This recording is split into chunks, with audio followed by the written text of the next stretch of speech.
Hey there, my friends. How are you all doing out there today?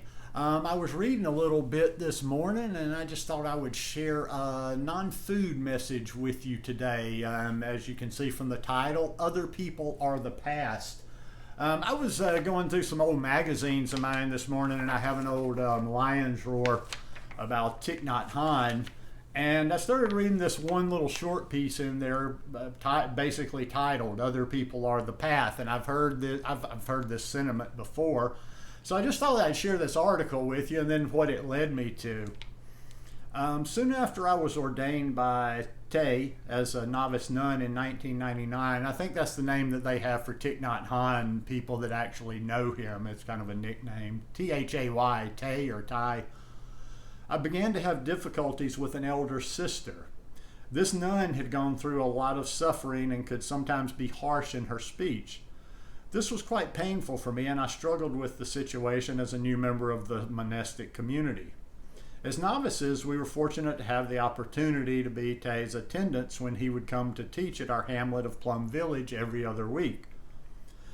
While Tay needed very little, it is customary in Asian culture for students to show care for their teacher as a way to learn from them more closely. So two of us novice monks or nuns would start by cleaning his room before he arrived and then spend the day with him. Besides helping him, it was time for Tay to get to know us and guide us in our practice. Somehow he knew that I was going through a hard time with this sister. In a quiet moment after lunch, while he was gently swinging in his indoor hammock, where he often liked to rest, he looked at me and said softly, "You know, other people are the path." He didn't say much more, but I received what he was trying to teach me, that our relationships with other people, especially the difficult ones, are the very path, the conditions that help us learn to be more free. Tay often taught us that living in community was like washing a bunch of chopsticks after a meal. You rub them up against each other and they clean each other. The abrasion is painful, but also transformative. His simple teaching that day stayed with me ever since as an important reminder that learning to work with difficult interactions is the very purpose of the Buddhist path and not some mistake. It is one of the many beautiful and life-changing teachings he offered that I am so grateful for.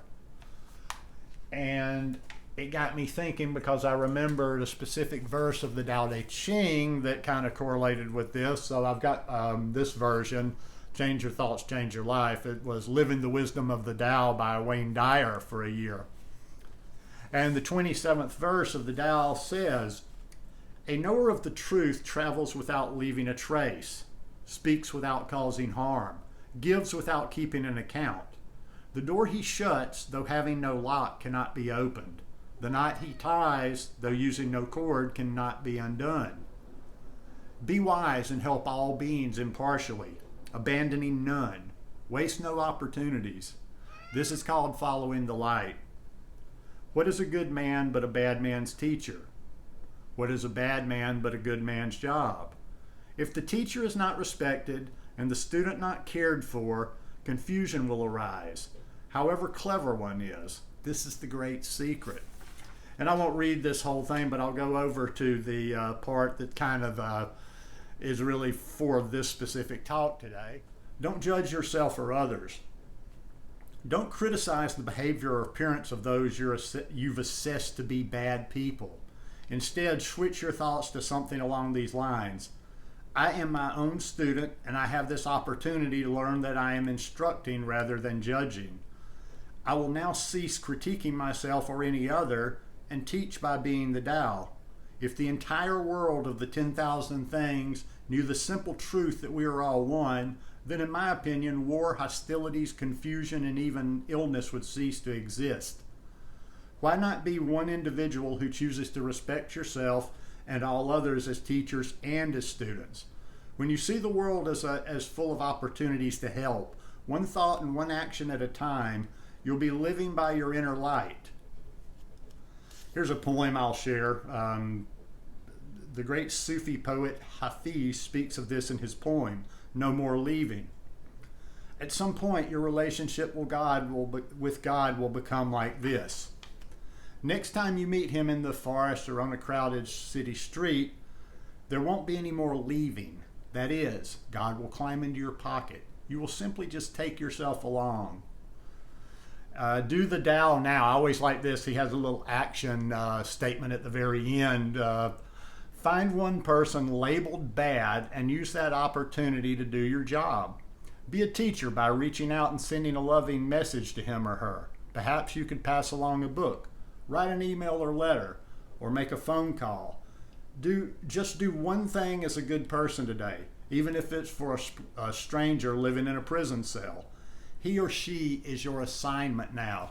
That is a lesson that I need. I probably need more.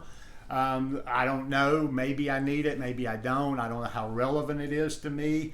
I just tend to, if people are difficult, avoid them. But the more I look at that, I'm not sure that is necessarily the best path to take in life. It's kind of like everything else. If you just avoid everything that's difficult, then life just becomes, there's not a whole lot of challenge in it or whatever. So at least it's kind of a way to think of things in a different way, to look at people in a different way.